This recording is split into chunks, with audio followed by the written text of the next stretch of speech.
பிரதமர் நரேந்திர மோடியின் 75வது பிறந்தநாள் விழாவையொட்டி பாஜகவினர் சார்பில் உலக புகழ்பெற்ற காஞ்சி காமாட்சி அம்மன் கோவிலில் தங்கத்தேர் உற்சவம் நடைபெற்றது. சக்தி பீட ஸ்தலங்களில் முதன்மையானதாக விளங்கும் உலக புகழ்பெற்ற காஞ்சி காமாட்சி அம்மன் கோவிலில் பிரதமர் நரேந்திர மோடியின் 75வது பிறந்தநாள் விழாவையொட்டி பாஜகவினர் சார்பில் தங்கத்தேர் உற்சவமானது வெகு விமரிசையாக நடைபெற்றது.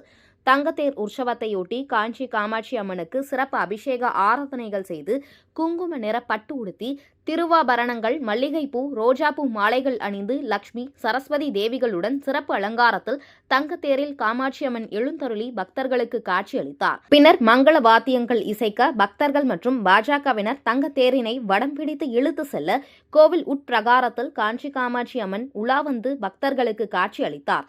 பிரதமர் நரேந்திர மோடியின் 75வது பிறந்தநாள் விழாவையொட்டி நடைபெற்ற தங்கத்தேர் உற்சவத்தில் பாஜகவினர் மற்றும் பொதுமக்கள் என ஏராளமானோர் கலந்து கொண்டனர்.